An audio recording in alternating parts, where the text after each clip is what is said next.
إياك نستعين اهدنا الصراط المستقيم صراط الذين أنعمت عليهم غير المغضوب عليهم ولا الضالين. بسم الله الرحمن الرحيم. قل هو الله أحد الله الصمد لم يلد ولم يولد ولم يكن له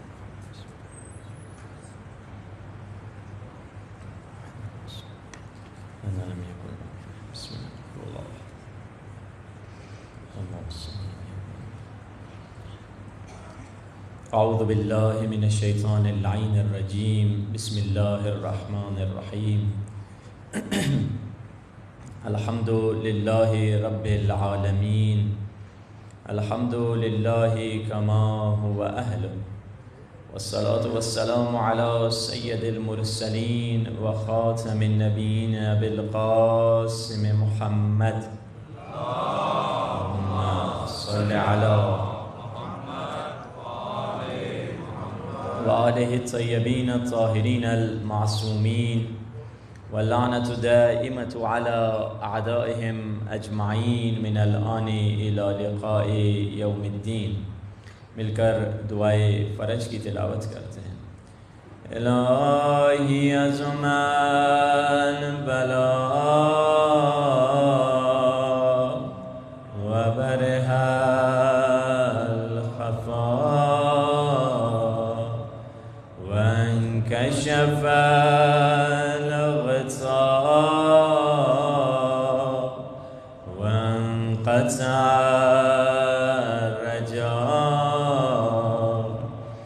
وضاقت الأرض ومنعت السماء وأنت المستعان وإليك المشتكى وعليك المعول في الشدة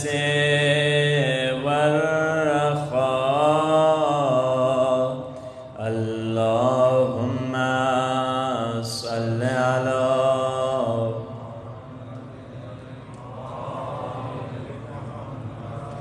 أولي الأمر الذين فرست علينا طاعتهم وعرفتنا بذلك منزلتهم، ففرج عنا بحقهم فرجا عاجلا قريبا كلمح البصر أو هو أقرب. يا محمد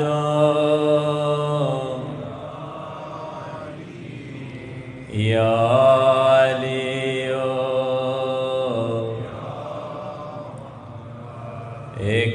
اكفياني فإنكما كافيان، وانصراني فإنكما ناصران. يا مولانا يا صاحب الزمان الغوث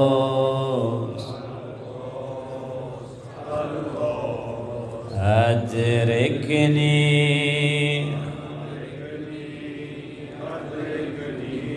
الساعة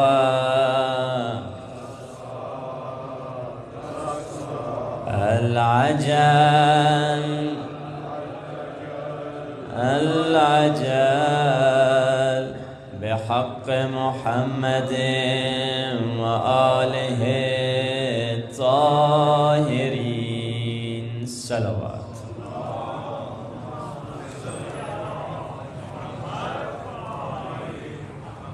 أما بعد، فقد قال الله سبحانه وتعالى في كتابه المجيد وفرقانه الحميد وقوله الحق وهو أصدق الصادقين. بسم الله الرحمن الرحيم. الله ولي الذين آمنوا يخرجهم من الظلمات إلى النور والذین کفروا اولیاؤہم الطاغوت یخرجونہم من النور الی الظلمات اولئک اصحاب النار هم فیها خالدون. صلوات.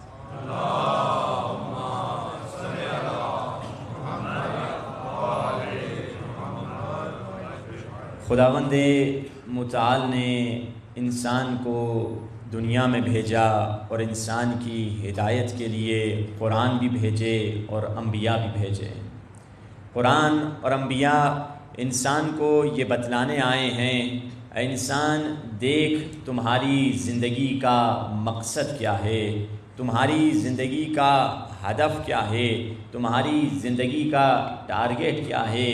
امیر بیان نہج بلاغہ میں فرماتے ہیں رحم اللہ امرأن، خدا رحمت کرے اس انسان پر جو یہ سوچے کہاں سے آیا اور کہاں پہ ہے اور کہاں جانے والا ہے.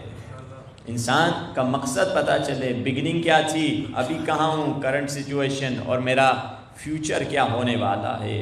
انسان نے جس چیز کو اپنی زندگی کا مقصد بنایا اسی کے پیچھے بھاگتا چلا گیا.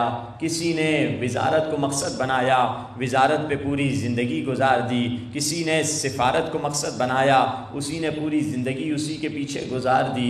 کسی نے دولت کو مقصد بنایا، پوری زندگی اسی کے پیچھے گزار دی. کسی نے گاڑی اور بنگلے کو مقصد بنایا، پوری زندگی اسی کے لیے گزار دی. مگر تاریخ بتاتی ہے کچھ ایسی ہستیاں بھی تھیں جن کو خدا نے دولت بہت دی تھی، جن کو خدا نے مال بہت دیا تھا. ساری دولت کو وہ راہ خدا میں خرچ کرتے تھے اور خود گھٹنے سے جو کی روٹی کو توڑ کے نمک کے ساتھ کھا رہے ہوتے تھے. یہ وہ ہستیاں تھیں. دولت علی کے پاس کم نہیں تھی. جب کسی نے اعتراض کیا کہ علی خلیفہ، مختلف مولا پہ تہمتیں لگائی گئی تھیں کہ علی خلافت کے قابل نہیں ہیں. ایک تہمت جو کبھی کبھار ہم میں بھی مشہور ہو چکی ہے وہ یہ تھی کہ کہتے تھے علی زیادہ مذاق کرتے تھے، اور یہی چیز کو لوگ پروف بناتے ہیں. مومن کہتے ہیں مذاق اچھی، ہاں مذاق اچھی بات ہے، مزاح المومن عبادت، مگر یہ نہیں کہ مذاق ایکسٹریم لیول پر چلے جائے یا زیادہ ہو جائے. اور یہ کبھی کبھار ہم اسی جملے کو لوگ پیش کر کے کہتے ہیں مولا تو مذاق کیا کرتے تھے. نہیں، یہ تو تہمت تھی. نہج البلاغہ میں مولا خود کہتے ہیں جب انسان مذاق کرتا ہے اس کی پرسنالٹی ڈاؤن ہو جاتی ہے. کیسے مولا اپنے جملوں پر عمل نہیں کریں گے. ایک تہمت یہ تھی کہ علی مذاق کرتے ہیں، خلافت کے قابل نہیں ہے، جبکہ ایسا نہیں تھا. دوسری تہمت یہ تھی مولا پہ کہ علی بڑا غریب ہے، علی خلافت کے قابل نہیں ہے. مولا نے کہا میں غریب ہوں. مولا کے جتنے ورکر مدینے میں تھے سب کو جمع کیا، کہا جتنے ورکر میرے کام کرتے ہیں آ کے اپنی پیسہ دولت ادھر جمع کر دیں. جب انہوں نے سارے پیسے جمع کیے ایک سونے کا پہاڑ بن گیا تھا. یعنی علی نے بتلایا معجزے والے پیسے نہیں، یعنی لٹرل بزنس والے پیسے یہ مولا کے تھے.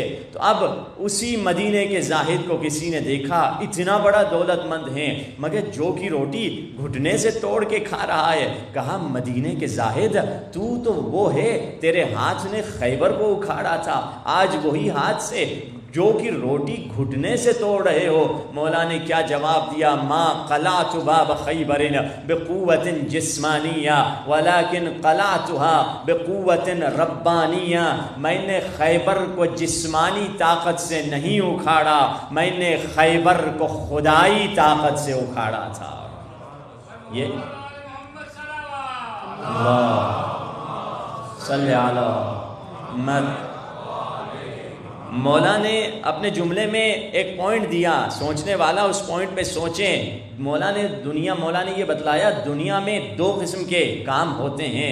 ایک آپ کا پرسنل کام ہوتا ہے، ایک آفیشل کام ہوتا ہے، ایک ذاتی کام ہوتا ہے، ایک سرکاری کام ہوتا ہے. جب آپ کسی کمپنی کے کام سے جاتے ہیں تو سرکاری گاڑی لے کر جاتے ہیں، سرکاری کام جب جاتے ہیں تو سرکار کے پیسے سے پیٹرول ڈلواتے ہیں. مگر جب آپ اپنے ذاتی کام کے لیے جاتے ہیں تو اپنی ذاتی گاڑی لے کر جاتے ہیں. تو مولا نے اپنے جملے سے یہ بتلا دیا جو کی روٹی کھانا میرا ذاتی کام ہے، خیبر اکھاڑنا میرا سرکاری کام تھا. یہ مولا اپنے عمل سے بتلا رہے ہیں. اب مولا نے کیا کہا کہ خیبر کو میں نے جسمانی طاقت سے نہیں خدائی طاقت سے اکھاڑا تھا. اب قرآن میں آواز آئی وَقَذَفَ فِي قُلُوبِهِمُ الرُّعْبَ، ادھر علی نے کہا میری طاقت نہیں خدا کی طاقت تھی، ادھر قرآن میں خدا نے تصدیق کی ہاں ہاں یہ ہماری طاقت تھی۔ خدا نے کہا ہم نے خیبر میں دشمنوں کے دلوں میں خوف ڈال دیا، علی نے کہا یہ خدا کی طاقت تھی، قرآن نے تائید کی ہاں ہماری طاقت تھی، مگر ہاتھ کس کا استعمال ہو رہا تھا؟ علی کا ہاتھ استعمال ہو رہا تھا۔ اب مجھے ایک جملہ کہہ دینے دیجئے، اب علی کی طاقت کیا بنی؟ علی کی طاقت بنی طاقت خدا، قوت علی قوت خدا، دست علی دست خدا، چشم علی چشم خدا، زبان علی زبان خدا، محب علی محب خدا، محبوب علی محبوب خدا، دشمن علی دشمن خدا، نور علی نور خدا، دستور علی دستور خدا، قانون علی قانون خدا، حسن علی حسن خدا، جمال علی جمال خدا، جلال علی جلال خدا۔ اب ہم سے یہ نہ کہنا کہ ہم یا علی مدد کیوں کہتے ہیں، کیونکہ مدد علی در اصل ہے مدد خدا۔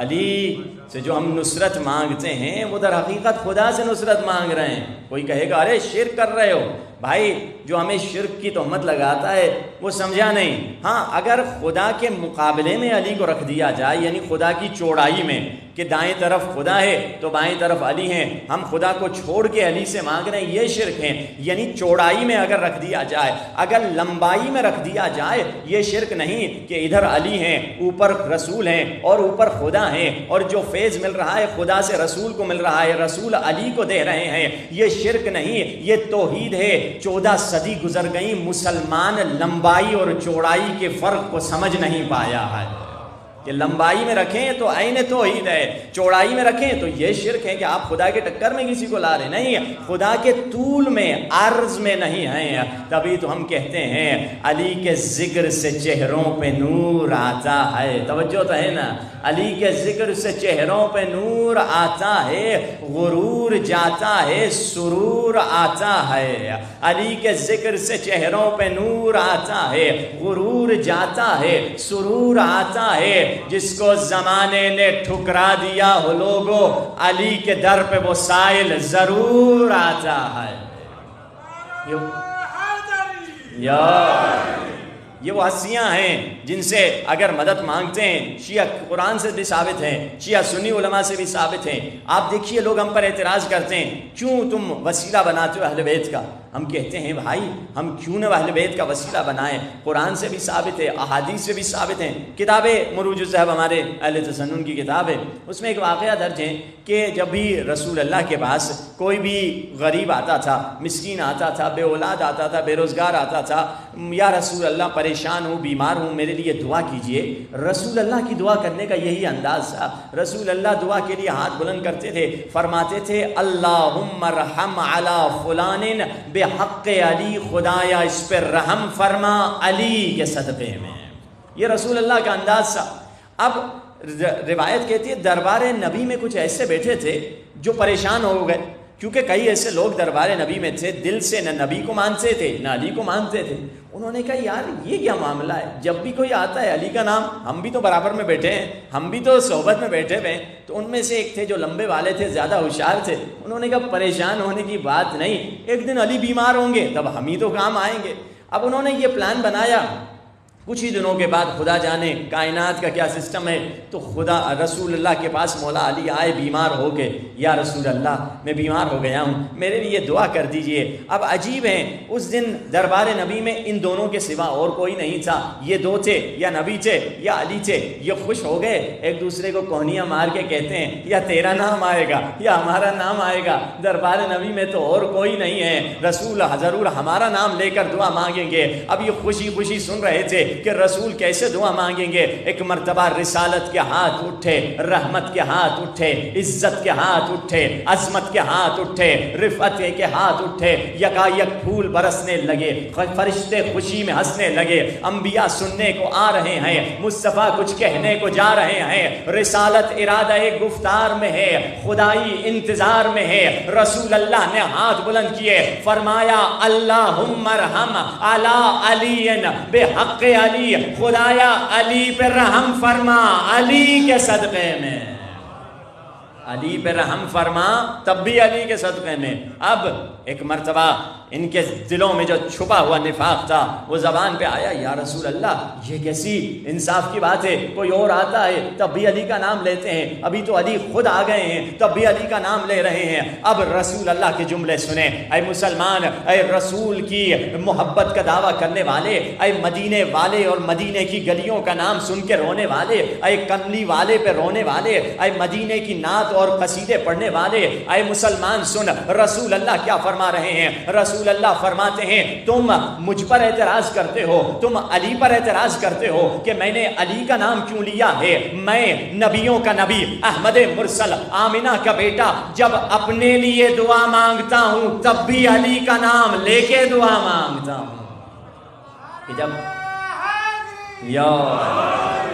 کہ رسول کیوں علی کا نام لیتے ہیں؟ کیونکہ جانتے ہیں علی سے بڑھ کر کوئی نہیں ہے میرے بعد کائنات میں۔ تبھی تو جب معراج میں پہنچے ہیں خدا نے دل نبی پہ نظر ڈالی کہ اب مجھے کلام محبوب سے کرنا ہے، کہا دل نبی میں علی سے بڑھ کر کوئی محبوب نہ تھا، تبھی تو اللہ نے لہجہ علی میں گفتگو کی ہے۔ یہ علی ابن ابی طالب کا مقام ہے، یہ ان کا رتبہ ہے۔ تبھی تو کئی لوگ ہم پر پھر بھی اعتراض کرتے ہیں کہ تم کیوں ڈائریکٹ کیوں نہیں مانگتے۔ ہم کہتے ہیں دیکھیے ہم ڈائریکٹ مانگنے کے مخالف نہیں ہیں، ہم یا اللہ مدد کے بھی قائل ہیں، یا رسول اللہ مدد کے بھی قائل ہیں، یا علی مدد کے بھی قائل ہیں۔ یہ تینوں طریقے صحیح ہیں، یہ نہیں کہ ہم صرف یا علی مدد والے ہیں تم یا اللہ مدد والے، نہیں، ہم یا اللہ ڈائریکٹ بھی مانگ سکتے ہو، منع نہیں ہے کہ خدایا تو مجھے عطا کر دے، یہ بھی صحیح ہے۔ مولا عباس آپ مجھے عطا کر دیں، یہ بھی صحیح ہے۔ مولا عباس خدا کے صدقے میں یا خدایا عباس کے صدقے میں مجھے عطا کر دیں، یہ بھی صحیح ہے۔ کیوں؟ کیونکہ مولا عباس یا مولا علی انڈیپینڈنٹ تو نہیں ہے نا، مستقل تو نہیں ہے، انہیں اختیار اللہ نے دیا ہے، انہیں باب الحوائج اللہ نے بنایا ہے۔ ہم کہتے ہیں وسیلے سے کیوں مانگتے ہیں زیادہ ہم؟ کیونکہ خدا نے کہا ہے وابتغوا الیہ الوسیلہ، میرے پاس آنا ہے تو وسیلے کو تلاش کرو۔ ہم کہتے ہیں ہم گداؤں کے گدا، وہ امیروں کا امیر، ہم ضعیف و حقیر، وہ خدا کبیر، ہم بندگان ذلیل، وہ ہے رب جلیل، ہم سراپا نیاز ہیں، وہ بالکل بے نیاز ہیں، ہم کشکول گدا ہیں، وہ دست عطا ہے۔ ہم اپنی حقارت کے باوجود اس خدا کبیر سے کیسے مانگ سکتے ہیں؟ اسی لیے ہمیں اپنی دعاؤں میں پنجتن کے وسیلے کی ضرورت پڑتی ہے۔ تمام شیعہ اور اہل تسنن کی اکثریت، ہمارے بریلوی بھائی جب بھی مشکل میں گرفتار ہوتے ہیں خدا کو نبی کا، علی کا، پنجتن کا واسطہ دے کر دعا مانگتے ہیں۔ تبھی تو ہم کہتے ہیں خیرات علم بخشش محشر متاع خلد، خیرات علم بخشش محشر متاع خلد، ملتی ہے بے دریغ یہ حسن نصیب ہے، جو کچھ بھی مانگنا ہے وہ حیدر کے در سے مانگ، یہ در خدا کے در سے نہایت قریب ہے۔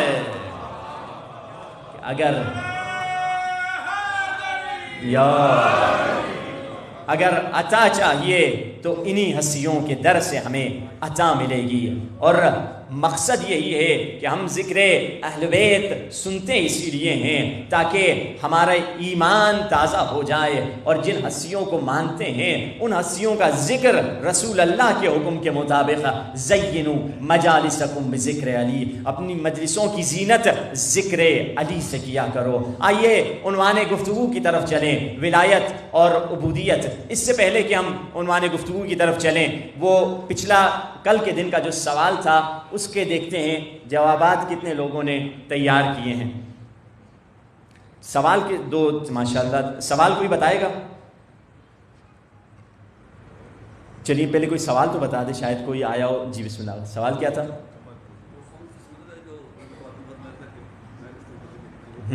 جی جی جواب بتائیے۔ جی بسم اللہ۔ سورہ ہود، کوئی وجہ اس کی کیا تھی؟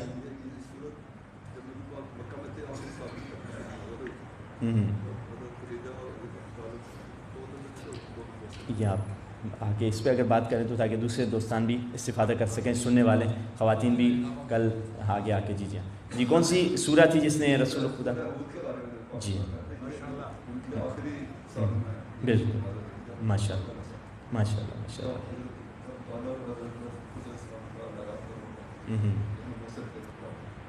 اس میں جو اللہ پاک نے لہجہ اپنایا نا وہ روٹین سے ہٹ کے تھوڑا اور سختی سے صحیح ہے. اس میں وہ جیسے دونوں کو خلاف آگے دی دونوں آپ اور آپ ساتھ کے مان آئے اس میں بہت زیادہ استقامت جاتے ہیں. صحیح ہے, صحیح ہے, ماشاء اللہ. یہ آپ کا گفٹ آپ کا صحیح ہے. باقی بھی آئیں, بے شک آئیں, جنہوں نے 2 ادھر افراد تھے بے شک وہ بھی آئیے, جواب دیں. آ جائیں, بسم اللہ, دوسرے آ جائیں, آئیے بسم اللہ. اس میں خاص آیت ہے وہ. جی ہاں, صحیح ہے, ہاں صحیح ہے, ماشاء اللہ. آئیے بیٹا, آ جاؤ, ماشاء اللہ, ماشاء اللہ, آ جاؤ, آ جاؤ, آگے آ جاؤ, ماشاء اللہ. جی بیٹا.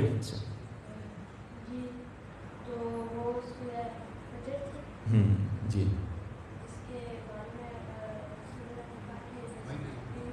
میری کمر ٹوٹ گئی ہے تو اس میں روزے عاشور کا کی طرف اشارہ کیا گیا ہے اور اس میں آیت سے اللہ تو کیسے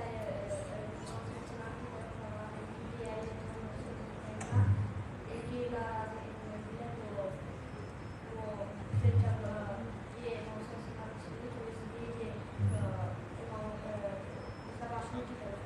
ماشاء اللہ. ہم کوئی اور جواب کے پیچھے تھے, آپ نے کوشش کی ہے کم از کم, تو اس حوالے سے ہم نہیں چاہتے کہ بسم اللہ آپ کا گفٹ بھی آپ ضرور لے لیجیے.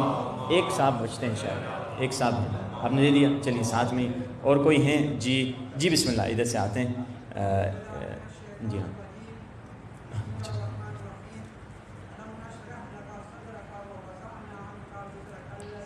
انقض ظهرك ولك ذكرك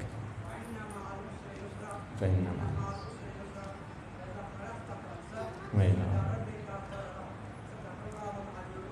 ماشاء اللہ, ماشاء اللہ. اچھا, شکریہ, سلامت رہیں, سلامت رہیں, شکریہ. آپ کہنا چاہیں گے کچھ؟ جی آ جائیں, ادھر آ جائیں تو. جی بیٹا آپ آ جائیں تو زیادہ, پھر آپ بھی آ جائیے گا. آ جائیں, آپ 2 آخری آ جائیں, اس طرف آ جائیں, آپ بھی تشریف لائیں. جی بسم اللہ الرحمن الرحیم. ألم نشرح لك صدرك ووضعنا عنك وزرك الذي أنقض ظهرك ورفعنا لك ذكرك فإن مع العسر يسرا إن مع العسر يسرا فإذا فرغت فانصب إلى ربك ماشاء اللہ, ماشاء اللہ. ان کی سلامتی کی بھی صلوات پڑھ دیجیے محمد وانی بسم اللہ. آغا آ جائیں, بس آپ آخری آ جائیں. یہ سورہ انشراح ہے, آغا نے بھی, ہمارے بیٹے نے بھی پڑھی, آغا نے بھی پڑھی. اس میں لفظ ہے الذی انقض ظہرک, جو مشکلات رسول خدا نے کہا کہ جس نے آپ کی کمر توڑ دی ہیں. تو ٹھیک ہے, اس میں وہ اشارہ ہے. چلیے میں وضاحت پھر آپ کو بعد میں, اس کو ابھی ادھر اسٹاپ کر لیں, پوز کر لیں, آغا کا جواب سن کے پھر میں وضاحت کروں گا. جی ہاں, آیت یاد ہے؟ ہاں, ترجمہ پڑھو, مفہوم بتا دیں. آپ اور جو لوگ کفر کو چھوڑ کے مسلمان ہیں وہ آپ استقامت کی راہ میں ہیں, تو یہ حکم تھا. تو جو انقلاب میں تو آپ لے کے آتے ہیں تو اس کے لیے ضروری ہوتا ہے کہ جو رہبر ہو, جو ساتھ ساتھی ہیں, ان کے لیے ضروری ہوتا ہے کہ وہ استقامت کریں. جی ہاں بھائی, ہمارے آخری بھائی نے تقریباً ہی ایگزیکٹلی مکمل جواب دیا جو ہم ڈھونڈ رہے تھے ماشاءاللہ. اور آج کے اگر پریکٹیکل دیکھا جائے تو زیادہ مکمل ونر یہی ہیں. ان کی سلامتی کے ایک صلوات پڑھی محمد والی محمد کی.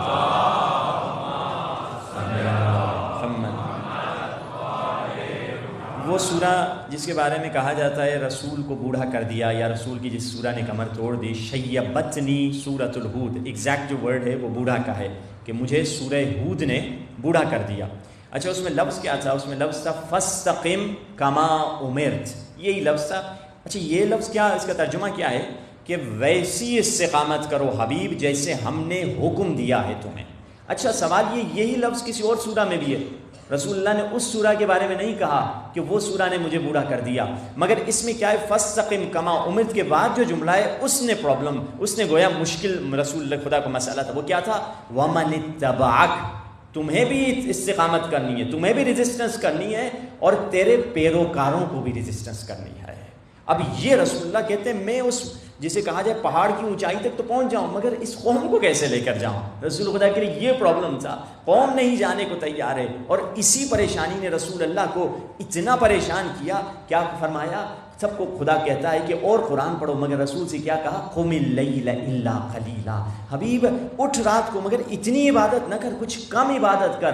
رسول اللہ کیوں عبادت اتنی کرتے تھے؟ پاؤں سوج جاتے تھے۔ رسول سمجھتے تھے کہ یہ قوم کو ہدایت نہیں مل رہی، شاید میں زیادہ دعا مانگوں، زیادہ عبادت کروں، لوگوں کو ہدایت ملے۔ تو خدا کی آواز آئی، حبیب ہم ہدایت دینے والے ہیں، تم قوم کو چھوڑ دو۔ یعنی سخت ترین کام اہل بیت کے لیے اور اولیاء خدا کے لیے کیا تھا؟ وہ یہ تھا کہ خود جانا تو کوئی مسئلہ نہیں، خود تو معراج پر جا چکے تھے رسول اللہ، قوم کو لے جانا، جو قوم کبھی بہانے کرتی ہے، کبھی پرابلم کرتی ہے۔ اور اس وَاسْتَقِمْ كَمَا عُمِرْ میں پوری غیبت کا فلسفہ ہے۔ یہ جو 1000 سال سے ہم غیبت میں ہیں، اس میں وہی مسئلہ ہے کہ ہم وہ استقامت نہیں کرتے جو مولا ہم سے چاہتے ہیں، اور تب تک جب تک اس سے استقامت نہیں کریں گے ظہور نہیں ہونے والا ہے۔ تو فَاسْتَقِمْ كَمَا عُمِرْتَ، حبیب جیسے ہم نے تجھے حکم دیا ہے ویسی استقامت دکھا، اور اپنے پیروکاروں کو بھی کہہ دو کہ ویسی استقامت دکھائیں۔ ایک صلوات پڑھیں محمد و آل محمد کی ذات پر۔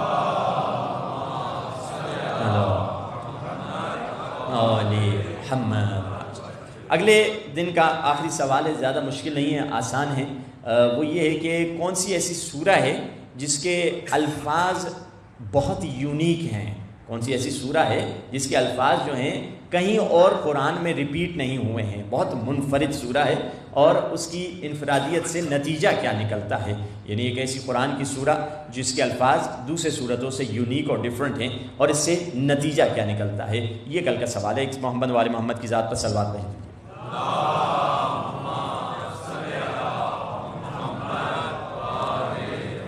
آئیں اپنے عنوان گفتگو کی طرف چلیں کہ فرمایا ہمارا خداوند متعال سے تعلق کیسے برقرار ہوگا؟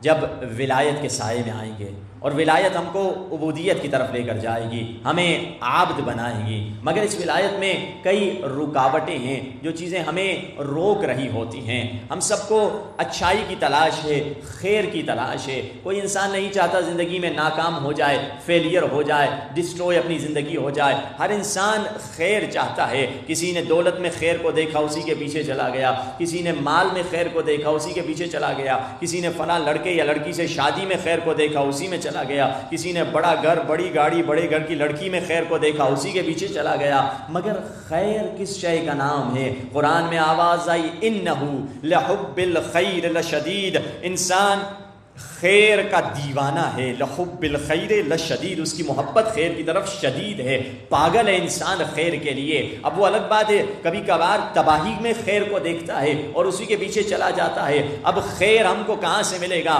صبح اٹھتے ہیں صبح بخیر کہتے ہیں، رات کو سوتے ہیں شب بخیر کہتے ہیں ایک دوسرے کو۔ بچہ سفر پہ جاتا ہے، ماں کہتی ہے خیریت سے جاؤ، خیریت سے پلٹو۔ سب کو خیر کی تلاش ہے۔ اے انسان خیر کیا ہے؟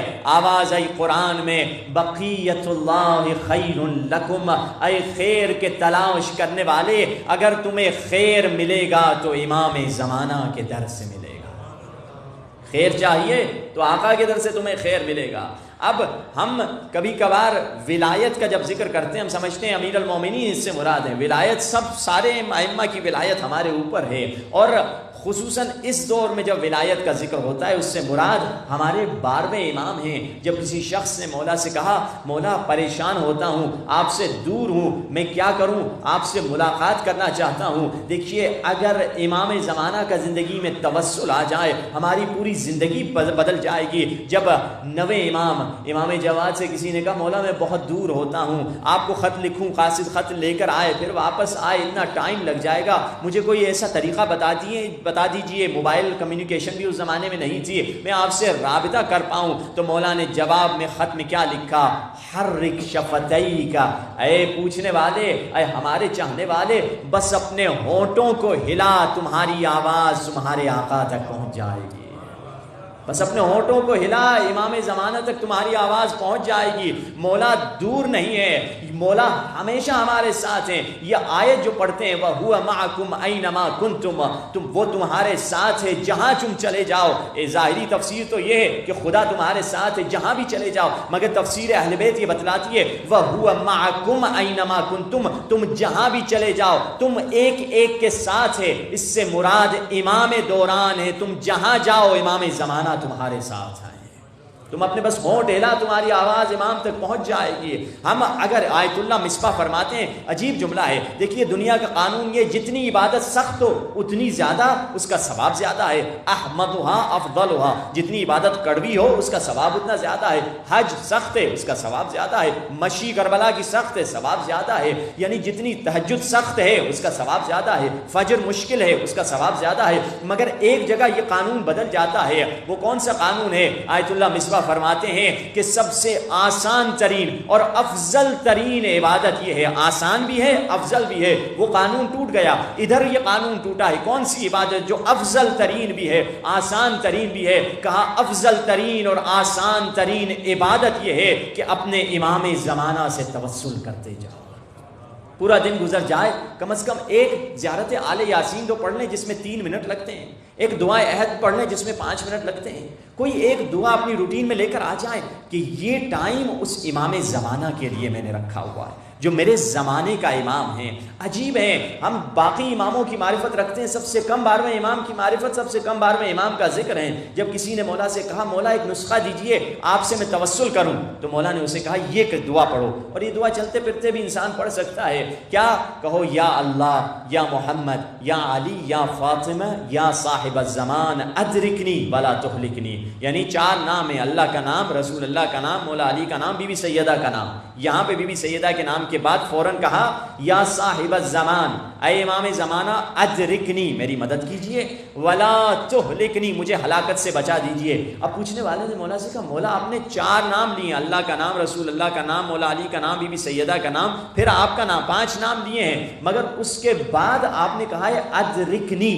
آپ ایک بندہ، ادرکنی سنگولر کا صیغہ ہے، سنگولر ہے، کہنا یہ چاہیے آپ کو ادرکونی، آپ سب میری مدد کیجئے، بس آپ نے صرف ایک لفظ کیوں استعمال کیا ہے، صرف آپ میری مدد کیجئے، آپ سب میری مدد کیجئے نہیں کہا ہے، صرف کہا ہے آپ میری مدد کیجئے۔ آپ کو یہ کہنا چاہیے تھا ادرکونی۔ مولا نے کہا، جواب کتنا پیارا امام زمانہ نے دیا، مولا نے فرمایا اگر اللہ سے مانگو گے دینے والا ہاتھ امام زمانہ کا ہے، نبی سے مانگو گے دینے والا ہاتھ امام زمانہ کا ہے، مولا عباس سے مانگو گے دینے والا ہاتھ امام زمانہ کا ہے، مولا حسین سے مانگو گے دینے والا ہاتھ امام زمانہ کا ہے۔ کیوں؟ کیونکہ وہ امام اور حجت ہیں، اور جو فیض مل رہا ہے حجت کے ہاتھوں سے مل رہا ہے، یعنی جو ہمیں عطا ہو رہی ہے، چینل ایک ہوتا ہے ہر زمانے میں۔ پنجتن پاک ایک زمانہ تھا، زندہ تھے، سب ایک ٹائم پہ تھے، مگر اس وقت چینل فیض کا کون تھا؟ رسول اللہ تھے۔ رسول اللہ کے بعد امام زین العابدین ملا کے اور امام باقر ملا کے 6 معصوم زندہ ہیں،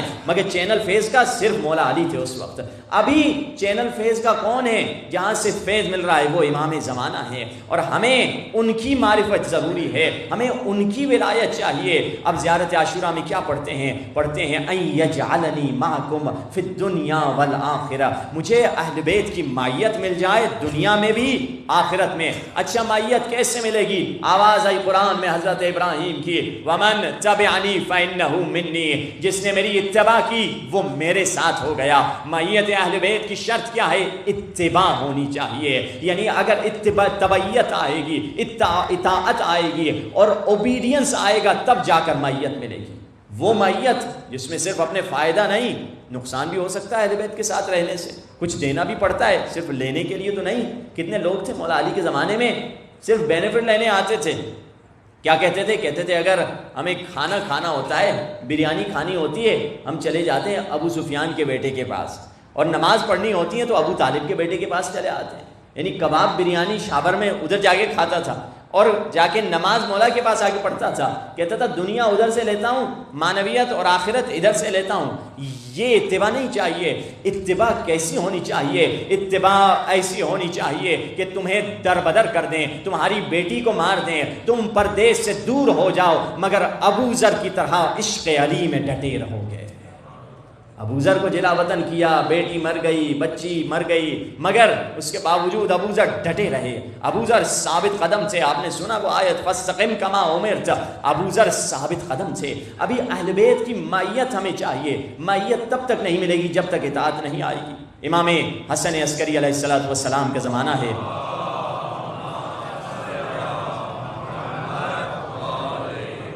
امام کے زمانے میں ایک چور پکڑا حاکم نے، اور اس حاکم سے چور نے کہا کہ میں تو عسکری کا شیعہ ہوں، مجھے کیوں مار رہے ہو؟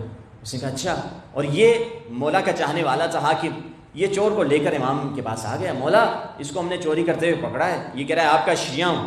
کہ مولا نے کہا نہیں ہمارا شیعہ نہیں، جھوٹ بول رہا ہے۔ اچھا، لے کر اس کو چلے گئے، اس کو زمین پر لٹایا اور اس کو کوڑے مارنے لگے۔ جب کوڑے مارتے تھے کوڑا زمین پہ لگ جاتا تھا، اس کی پیٹھ پہ نہیں لگتا تھا۔ کہا شاید غلطی ہوئی ہے، دوبارہ سے ٹرائی کیا، وہی ہوا۔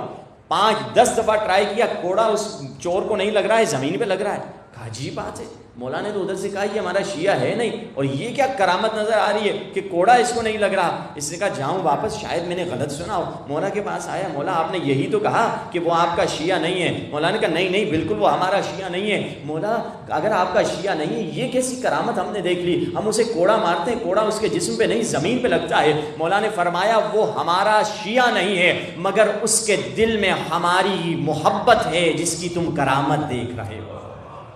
تھوڑی محبت ہے جس کی تم کرامت دیکھ رہے ہو، کیونکہ شیعہ ہوتا تو کبھی چوری نہ کرتا، شیعہ عسکری چوری نہیں کرتا، مگر اس کے دل میں تھوڑی سی محبت ہے، اس محبت کو اس نے ولایت میں کنورٹ نہیں کیا ہے، شیعہ نہیں ہوا ہے، مگر اس محبت کی وجہ سے تم اس کی زندگی میں یہ کرامت دیکھ رہے ہو۔ اب ہمارے اندر بھی الحمدللہ اللہ نے یہ محبت رکھی ہوئی ہے، کچھ کنورٹ ہوئے، کچھ پیدائشی شیعہ ہوئے، جو باہر کے بھی محبت آ گئی، جو ہمیں یہاں فرش عزا پر لے کر آ گئی ہے۔ دنیا میں 7 بلین نیئرلی 8 بلین پاپولیشن رہتی ہے، مگر کتنے لوگ ہیں جو فرش عزا پہ آتے ہیں، کتنے لوگ ہیں؟ آپ اسی ایام عزا میں عزاداری جہاں ہو رہی ہے اس سے باہر چلے جائیں، زندگی روٹین میں ہر بندہ خرید و فروش کر رہا ہے، ان کو پتہ بھی نہیں، ٹس سے مس بھی نہیں ہوئے کہ یہ کیا واقعہ ہوا ہے۔ یورپ میں یہ زیادہ محسوس ہوتا ہے، یہاں تو مسلمان علاقہ ہے، پھر بھی کہیں نہ کہیں سبیلیں، کہیں نہ کہیں مسجد نظر آتی ہے۔ یورپ میں جیسے ہم مسجد سے نکلتے ہیں پتہ چلتا ہے یار ان کو پتہ تک نہیں ہے آج روز عاشور ہے، کوئی چینج نہیں ہے، بس ہم اس امام بارگاہ کی محدودیت تک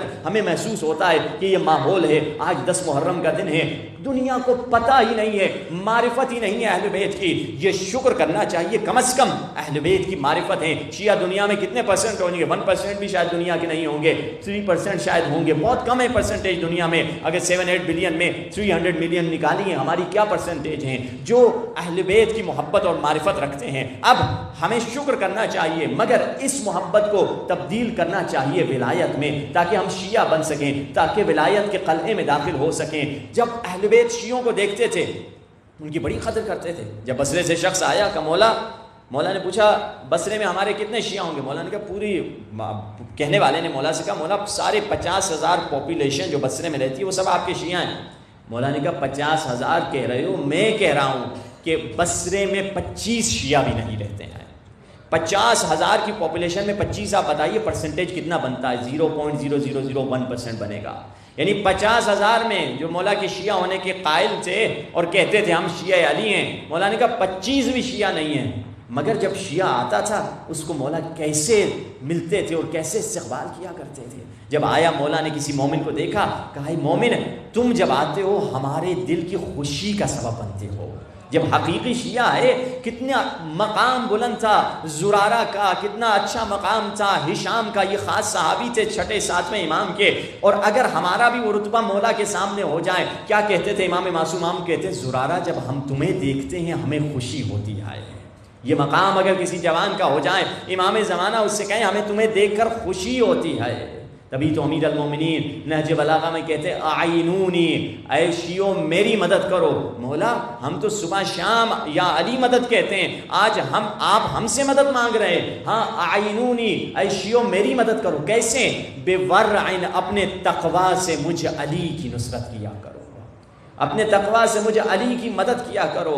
معیت اہل بیت اگر ہمیں چاہیے، اس سے پہلے کہ میں آگے بڑھوں اور معیت کے متعلق مختلف مراحل پیش کروں، میں چاہتا ہوں ایک نسخہ، کبھی کبھار بڑا وہ نسخہ جسے کہا جائے زندگیوں کو ہم نے بدلتا ہوا اس نسخے سے دیکھا ہے۔ بہت آسان نسخہ ہے، بہت سمپل نسخہ ہے، اہل بیت کا بتلایا ہوا۔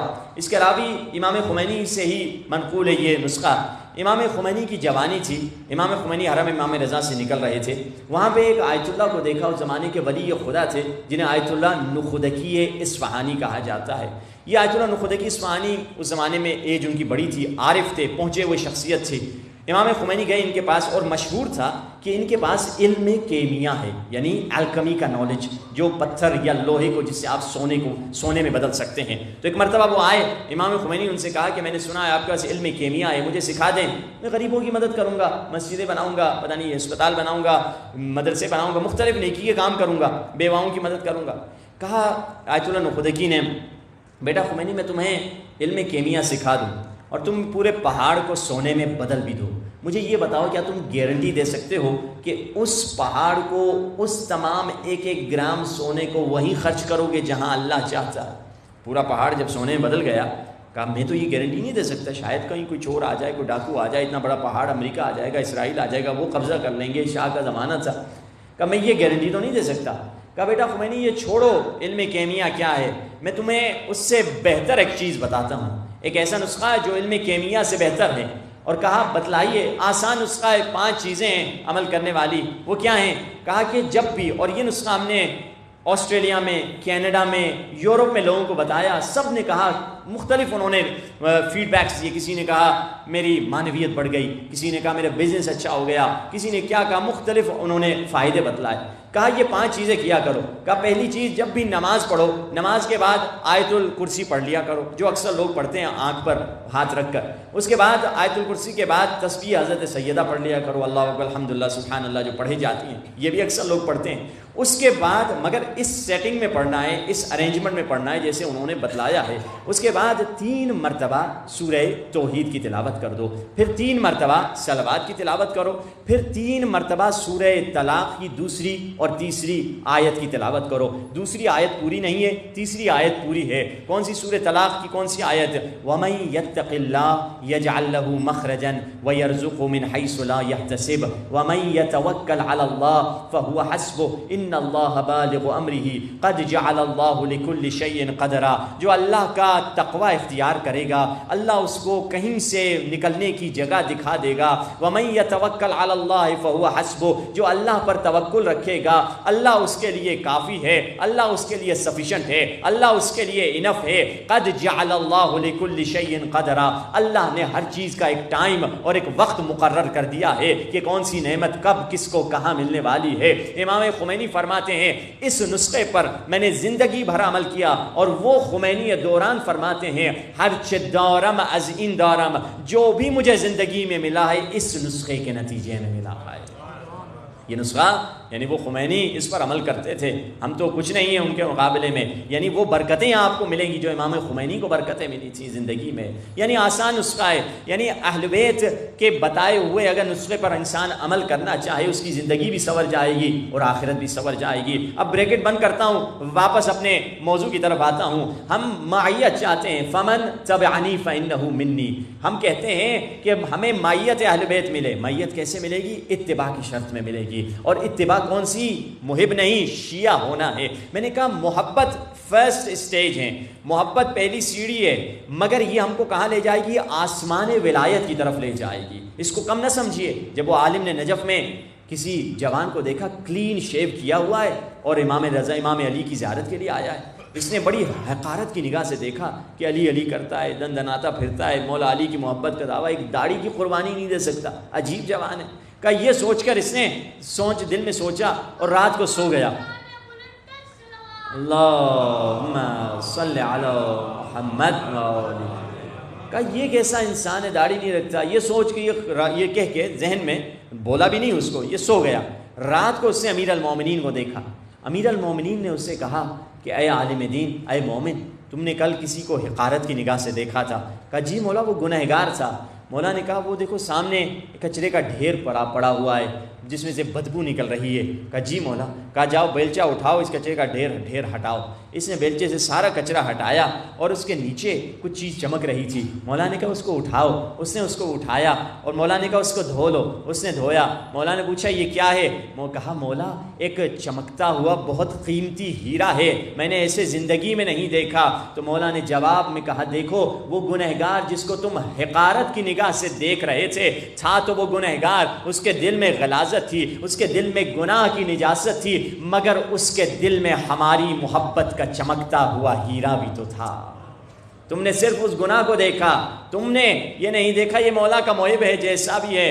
فرش ازاں یہی مقصد ہے، ہر بندہ یہاں آئے۔ خیمہ حسینی محرم میں لگتا ہے، خیمہ علی رمضان میں لگتا ہے، مگر علی کے خیمے میں اتنی رش نہیں ہوتی جتنی حسینی خیمے میں رش ہوتی ہے۔ کیوں؟ کیونکہ یہ خاصیت ہے، خود امام نے بتلایا ہے، حسینی خیمے کی خاصیت یہی ہے کہ ولی خدا بھی نظر وہیں آتا ہے، حر بھی نظر آتا ہے، مومن بھی نظر آتا ہے، تو گنہگار بھی یہیں پہ نظر آتا ہے۔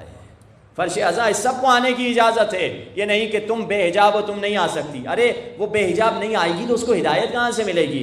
تم شرابی ہو نہیں آ سکتے، ارے وہ گنہگار نہیں آئے گا تو اس کو ہدایت کہاں سے ملے گی؟ وہ گنہگار اچھے تو پہلے سے ہی اچھے ہیں، گنہگار آئیں گے تو انہیں ہدایت ملے گی۔ کبھی کبھی فرمایا کسی کو حقارت کی نگاہ سے نہ دیکھو۔ موسیٰ کو خدا نے کہا موسیٰ کل جب کوہ طور پہ آ رہے ہو کل اپنے سے کمتر کسی کو لے کر آ جانا۔ موسیٰ نے کہا ٹھیک ہے۔ اب ہم کو تو کوئی کہتا اپنے سے کمتر، ہم پورے محلے والوں کو لے کر جاتے کہ یہ سبھی تو ہم سے نیچے ہیں، میں تو سب سے اوپر ہوں۔ مگر موسیٰ کے لیے یہ ٹاسک بہت مشکل تھا، میرے سے کمتر کون ہوگا؟ خدا نے کہا ہے چلو جا کے ڈھونڈتا ہوں۔ بچے کو دیکھتے ہیں، کہتے ہیں اس کے تو گناہ میرے سے کم ہیں۔ بوڑھے کو دیکھتے ہیں، اس کی تو نیکیاں میرے سے زیادہ ہیں۔ ہم عمر کو دیکھتے ہیں، میں اپنے بارے میں خبر رکھتا ہوں، اس کی تو خبر نہیں رکھتا، کہ اس کو لے کر جاؤں؟ نہ عورتوں میں، نہ مردوں میں، نہ جوانوں میں، نہ بروں میں۔ اکیلے جا رہے ہیں آخر کوہ طور پر، راستے میں کتا نظر آیا، سوچا اس کتے کو لے کر چلا جاتا ہوں کہ یہ مجھ سے حقیر ہے، مگر پھر سوچا اس کتے کو کتا تو خدا ہی نے بنایا ہے، اگر وہ چاہتا ہمیں بھی کتا بنا دیتا تو میں اس کو بھی نہیں لے جا سکتا، یہ مجھ سے کیوں حقیر ہے؟ خالی ہاتھ چلے گئے خدا کی بارگاہ میں۔ موسیٰ ہم نے تجھے ایک ہی تو کام دیا تھا، وہ نہ کر پائے۔ خدایا کون سا کام؟ موسیٰ ہم نے تمہیں کہا تھا کل اپنے سے پستر، اپنے سے کمتر، اپنے سے بدتر کو لے کر آ جانا۔ موسیٰ نے کہا خدایا پوری قوم میں ڈھونڈ بیٹھا ہوں، اپنے سے پستر مجھے ملا ہی نہیں، پسترین میں موسیٰ کلیم اللہ ہوں۔ خدا کی آواز آئی موسیٰ اگر اس کالے بدبودار کتے کو لے کر آتے میری بارگاہ میں تیرا نام نبیوں کی فہرست سے نکال دیتا۔ اس کتے کو بھی کم سمجھنے کا حق نہیں۔ انسان تو دور کی بات ہے، کسی شرابی کو دیکھو یہ نہ سمجھو میرے سے کم ہے، شاید ایک دن ایسا آئے موت کے وقت وہ توبہ کر کے جنت چلے جائے، میں گناہ کرتے کرتے مر جاؤں اور جہنم میں چلا جاؤں۔ انسان کہ کوئی پتہ نہیں کہ اس کو کب ہدایت ملنے والی ہے۔ کس کو پتا تھا پوری زندگی جب عثمانی رہے تھے زبیر، کس کو پتا تھا آخری دن آ کے زبیر شیعہ حسین بن جائیں گے؟ کس کو پتا تھا حر کو ایک دن ہدایت مل جائے گی؟ مگر انسان کسی کو حقیر نہ سمجھے۔ تبھی تو موسیٰ نے جب شیطان سے پوچھا کہ شیطان تم لوگوں کو کیسے گمراہ کرتے ہو؟ شیطان نے کہا میں چند چیزوں کے ذریعے سے اس لوگوں کو گمراہ کرتا ہوں۔ کہا کون سی چیز؟ کہا 3 ایسے دروازے، اگر آپ کو کوئی چور بتا دے میں گاڑیوں کو ان 4 دروازوں سے چوری کرتا ہوں تو آپ سمجھ جائیں گے چور نے بڑی مجھ سے ہمدردی کی ہے، مجھے بتا دیا ہے، اب وہ دروازے بند کر دوں تاکہ کوئی اور چور بھی نہ چوری کر سکے۔ اب شیطان کہہ رہا ہے میں ان 3 دروازوں سے آتا ہوں، یہ میرے چور دروازے ہیں۔ کہا موسیٰ کیا ہے؟ کہا پہلی چیز یہ ہے کہ جب کسی میں عجب آ جائے، جب کسی کو اپنے اوپر ناز آ جائے، میری عبادت کا کیا کہنا، میری خاکساری کا کیا کہنا، میرے قرآن کا کیا کہنا، میری عبادتوں کا کیا کہنا، جب انسان میں عجب آ جائے اسی وقت شیطان کے آنے کا رستہ کھل جاتا ہے۔ دوسری چیز استکثار اور استغفار، یہ کیا ہے؟ یہ فرمایا دوسری چیز یہ ہے کہ جب وہ اپنے چھوٹے عمل کو بڑا سمجھتا ہے، اور تیسری چیز جب اپنے گناہ کو کم سمجھتا ہے، یہ شیطان کے آنے کا طریقہ ہے۔ تبھی تو رسول نے کہا ابو ذر یہ نہ دیکھ گناہ بڑا ہے یا چھوٹا ہے، یہ دیکھ کتنے بڑے خدا کی مخالفت کر رہا ہے، وہ خدا کتنا بڑا ہے جس کی میں مخالفت کر رہا ہوں۔ دیکھیے ہماری زندگی میں اگر محبت ہے، محبت ہمیں مائیت کی طرف لے کر جائے گی، یعنی اہل بیت کے ساتھ ہمیں رہنا ہے، اور اس کے بعد ہمیں مقام ولایت کی طرف جانا ہے۔ کتنے لوگ تھے کربلا اٹھا کر دیکھ لیجئے، مولا کے ساتھ رہتے تھے، مولا کے ساتھ ہونے کا دعویٰ کرتے تھے، مگر آخر میں انہوں نے مولا کا ساتھ نہیں دیا۔ دیکھیے آپ مختلف افراد تاریخ میں ملتے ہیں، 2 لوگ ہیں ان کے بارے میں ملتا ہے، ہرسمہ نامی شخص، پہلے اس کا واقعہ سن لیجئے۔ ہرسمہ ہے، ہرسمہ کہتا ہے، اب یہ ہرسمہ کون ہے؟ جنگ صفین میں مولا کے ساتھ تھا۔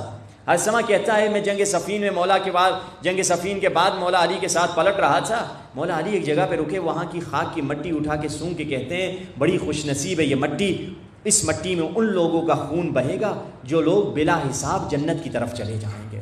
ہرثمہ علی کا چاہنے والا نہیں تھا، اس کی بیوی علی کی شیعہ تھی۔ گھر واپس آتا ہے، بیوی سے کہتا ہے علی کے پاس کوئی علم غیب ہو سکتا ہے؟ علی کہہ رہے ہیں تو اس مٹی میں ان کا خون بہے گا جو بلا حساب جنت چلے جائیں گے۔ یہ کون سی مٹی تھی؟ اور بیوی نے پوچھا، ہرثمہ نے بتایا ہم کربلا کی زمین پہ علی نے یہ جملے کہیں۔ تو کہا کہ ہرثمہ کہتا ہے مجھے تو کوئی یقین نہیں تھا علی پر۔ علی مولا شہید ہو گئے اور مولا علی کے بعد امام حسن شہید ہوئے۔ امام حسین کا زمانہ آیا، ایک مرتبہ معاویہ مر گیا، یزید خلیفہ بنا۔ یزید نے عبید اللہ ابن زیاد کو کہا کربلا فوج بھیج۔ عبید اللہ ابن زیاد نے عمر سعد کی سربراہی میں ایک فوج بنائی جس فوج کا حصہ میں بھی تھا، اور ہمیں لے جایا جا رہا تھا، ہمیں پتہ نہیں تھا کہاں جا رہے ہیں۔ اور جب ہم رکے، میں نے لوگوں سے پوچھا یہ کہاں رکے ہیں؟ لوگوں نے بتایا یہ کربلا کی سرزمین ہے۔ مجھے 20 سال 30 سال پہلے جو علی نے جملہ کہا تھا وہ یاد آیا۔ میں اپنی سواری سے اترا اور حسینی گھوڑے کی طرف گیا، مولا کا ہاتھ چوما۔ عجیب ہے، مولا کے دشمنوں میں تھا مگر مولا کا ہاتھ چوما۔ آپ دیکھیں اس کا انجام کتنا عجیب ہے اس انسان کا۔ مولا سے کہتا ہے مولا 30-20 سال پہلے مولا علی کا، آپ کے والد گرامی کا یہاں سے گزر ہوا تھا، انہوں نے اس مٹی کو سونگ کے چوم کے کہا تھا یہ مٹی وہ ہے جہاں ان لوگوں کا خون بہے گا جو بلا حساب جنت چلے جائیں گے۔ مولا نے جب یہ سنا اس وقت مولا حسین نے پوچھا کیا تو ہماری مدد کرنا چاہتا ہے؟ اس نے کہا مولا میرے بیوی بچے ہیں، میں مقروض ہوں، مجھے جانا ہے۔ مگر کریم ابن کریم دیکھی، مولا نے کہا چلو اگر ہماری نصرت نہیں کرنی، کچھ دیر کے بعد ہماری حل من ناصر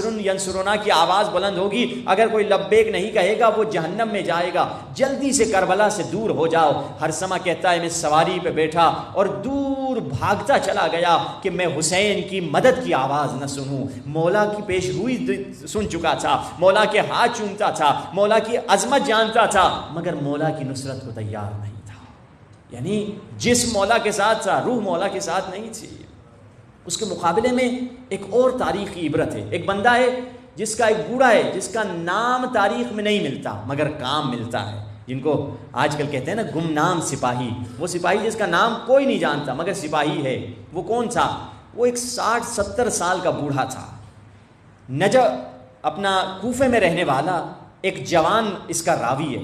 یہ جوان کہتا ہے میں اپنے باپ کے ساتھ تجارتی سفر پہ نکلا اور میں نے جب کربلا کی زمین پہ پہنچا، میں نے ایک بوڑھے کو دیکھا جو درخت کے سائے میں بیٹھا ہے، 60-70 سال کا ہے۔ تو اس وقت اس نے مجھے بھی دیکھا اور دوسرے قافلوں والوں سے دیکھا، جا کے ہر قافلے والے سے کچھ پوچھتا ہے، اور جب پوچھتا ہے وہ جواب ملتا ہے، نا امیدی سے واپس آ جاتا ہے اور درخت کے سائے میں بیٹھ جاتا ہے۔ میں اس کے پاس گیا، میں نے کہا بابا جی اس کربلا کے ریگستان میں کیا ڈھونڈ رہے ہو؟ کہا میری جوانی کا عالم تھا جب میں اپنے باپ کے ساتھ رسول اللہ کے پاس گیا، رسول اللہ نے اس وقت پیش گوئی کی تھی امام حسین کے بارے میں، ایک دن آئے گا کربلا کی زمین پہ میرا بیٹا حسین کربلا میں بے دردی سے تنہا مارا جائے گا۔ کہا جب مجھے یہ پتا چلا میں بھول گیا، جوانی میں حدیث سنی تھی، ابھی 2 مہینے پہلے میرا گزر اس زمین سے ہوا۔ میں نے لوگوں سے، آس پاس والوں سے پوچھا علاقہ کیا ہے؟ انہوں نے کہا کربلا ہے۔ تو میں نے سوچا کربلا، مجھے بچپنے کی حدیث یاد آئی رسول اللہ سے جو سنی تھی۔ میں نے لوگوں سے پوچھا امام حسین کہاں ہیں؟ کہا حسین مدینے سے مکے آ چکے ہیں، مکے سے کوفہ کی طرف آ رہے ہیں۔ کہا جب میں نے یہ سنا اب میں سمجھ گیا کچھ ہونے والا ہے۔ اب میں نے کہا اب میں یہاں سے نہیں ہلوں گا۔ کہا میں تب سے 2 مہینہ پہلے، یعنی ابھی محرم نہیں آئی، یہ ذیقعت ذی الحج میں وہاں بیٹھا ہوا ہے، 2 مہینے پہلے وہاں پہ بیٹھا ہوا تھا۔ کہا ابھی میں انتظار میں حسین آ جائیں۔ یہ جوان کہتا ہے ہمارا تو بزنس تھا، ہم تجارت پہ آگے نکل گئے، اور جب ہم تجارت کر کے واپس کوفے آئے تو 10 محرم ہو چکی تھی۔ ہمیں لوگوں نے بتایا حسین کربلا میں شہید ہو گئے۔ اب یہ جوان کہتا ہے میں نے اپنے باپ سے کہا بابا چلے اس بوڑھے کی خبر لیں جس سے ہم نے 2 مہینے پہلے ملاقات کی تھی۔ کہا جب ہم کربلا پہنچے ہم نے کیا دیکھا؟ یہاں حسین کی لاش ہے، حسین کی لاش میں قدموں کے قریب اسی بوڑھے کی لاش پڑی ہوئی تھی۔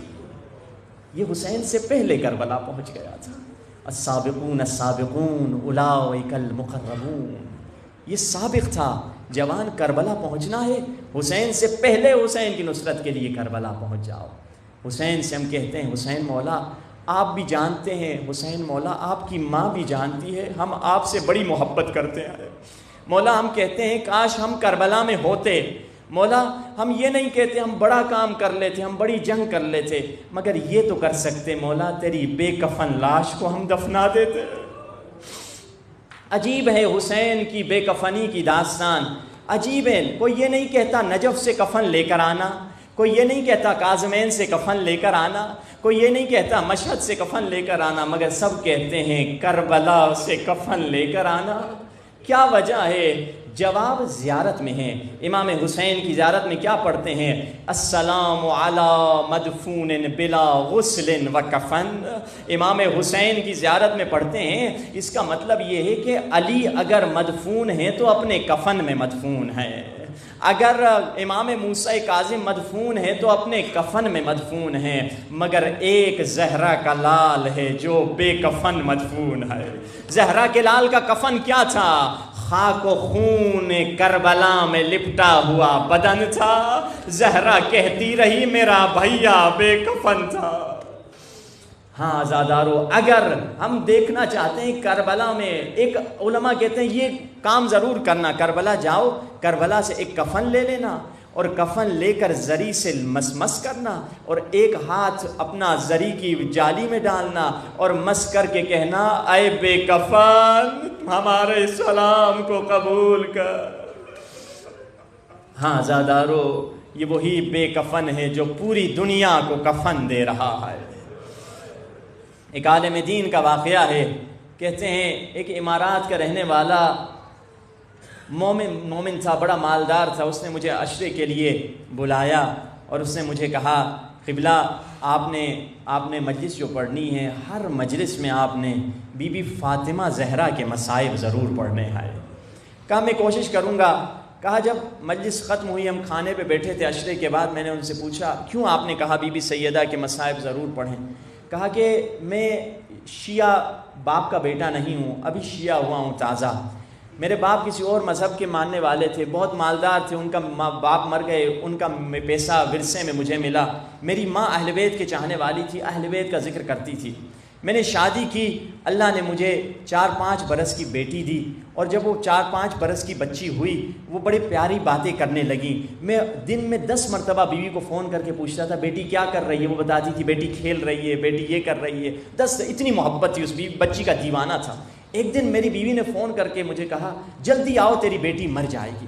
میں جلدی سے پہنچا، دیکھا میری بیٹی نے ایک سکہ نکل لیا ہے جو گلے میں پھنس گیا ہے، اس کی آواز بھی نہیں نکل رہی۔ میں اسپتال میں لے کر گیا، وہاں دبئی کے امارات کے لوگوں نے کہا اس کا علاج یہاں نہیں ہوگا، اس کو فرانس لے کر جاؤ۔ میں جلدی سے فلائٹ پکڑی، فرانس لے کر پہنچے، وہاں پہ ڈاکٹروں کو دکھایا۔ ڈاکٹروں نے کہا کہ آپ کی بچی کا گلے کا آپریشن ہوگا، اور آپریشن کے بعد 90% چانسز یہ ہیں آپ کی بچی پھر بولنے کے قابل ہی نہیں رہے گی۔ کہا اب میں سوچ رہا ہوں وہ بچی جس کی پیاری پیاری باتیں میں سنتا تھا اب وہ بولنے کے قابل نہیں رہے گی۔ نرس ڈاکٹر یہ کہہ کر چلے گئے۔ اب میں کسی وہ جو اسپتال کی لوبی تھی وہاں کسی کونے میں جا کے گرا، اور مجھے میری ماں کی باتیں یاد آئیں جو اہل بیت کی محبت کی باتیں کرتی تھی۔ میری ماں کہتی تھی نبی کی ایک بیٹی تھی جسے امت نے بہت رلایا تھا۔ ہائے نبی کی ایک بیٹی تھی جسے امت نے بہت رلایا تھا۔ میں نے سوچا یہ مدینہ ہے، مدینے کی طرف رخ کر کے کہا اے نبی کی بیٹی میں آپ کی معرفت زیادہ نہیں رکھتا، میری ماں مجھے بتاتی تھی بی بی اگر میری بیٹی کو شفا مل جائے زندگی بھر تیرے حسین کا نوکر ہو جاؤں گا۔ کہا میں نے ابھی یہ منت ہی کی تھی شیعہ ہونے کی، شیعہ ہو جاؤں گا، حسینی بن جاؤں گا۔ مسکراتی ہوئی نرس آئی، نرس نے کہا جیسس نے معجزہ کر دیا ہے، عیسیٰ نے معجزہ کیا ہے۔ میں نے کہا دل میں عیسیٰ نے نہیں فاطمہ زہرا نے معجزہ کیا۔ میں روتا ہوا جلدی سے کمرے میں گیا جہاں میری بیٹی تھی، جہاں آپریشن تھیٹر تھا، دیکھا میری بیٹی زارو قطار رو رہی ہے۔ میں نے بیٹی سے کہا بیٹی ابھی تو رونے کا مقام نہیں، خوشی کا مقام ہے، بنا آپریشن کے سکہ نکل گیا۔ بیٹی رو کے کہتی ہے بابا ابھی ایک کالے برقعے میں بی بی آئی تھی۔ سنو گے ماتم کرنا، اس جملے پہ ماتم کرو۔ بابا اس بی بی کا ایک ہاتھ پھسلی پہ تھا، اس بی بی نے میری پیٹھ پہ مارا، سکہ نکل آیا، اور جاتے جاتے اس بی بی نے کہا میرے بابا مجھ سے بڑا پیار کرتے تھے مگر امت نے میری عزت نہیں کی۔ ہاں یہ وہ بیوی تھی جس کے احترام میں بابا کھڑے ہو جاتے تھے. دنیا میں کسی باپ کو حکم نہیں ہے کہ بیٹی کے احترام میں کھڑا ہو جائے، مگر کائنات کا واحد وہ باپ محمد تھا جو بیٹی کے احترام میں کھڑا ہوتا تھا. بی بی نے یہ سمجھا کہ اب جیسے میری بابا عزت کرتے ہیں بابا کے صحابی بھی میری ویسی عزت کریں گے.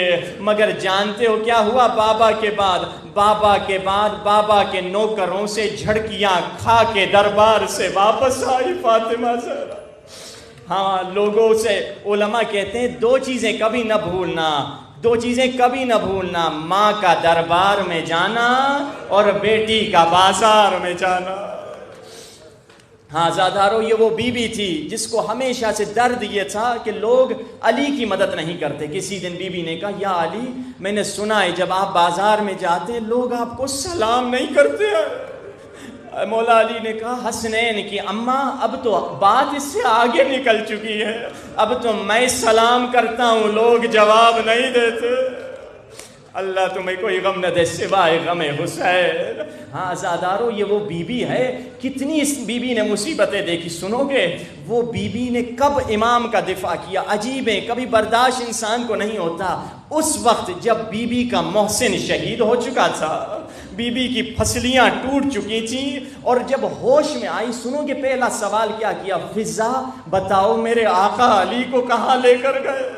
کہا بی بی تیرے علی کو لے کر جا رہے ہیں. اب روایت کہتی ہے اس وقت تازہ بچہ شہید ہوا ہے، تازہ پھسلیوں کا زخم ہے، سینے پہ کیل چبھا ہے، جلتا دروازہ منہ پہ گرا ہے، مگر رکی نہیں. ادھر سے یہ میری آقا زادی کونین کی ملکہ اٹھی ہے اور ایک ہاتھ سے پھسلیوں کو سنبھالا، ایک ہاتھ دیوار پہ رکھ کے چل رہی ہے، اور گلی میں اونچی آواز سے دیکھا کہ سامنے علی ہیں، اور علی کو جانتے ہو کس انداز سے لے کر جا رہا ہے؟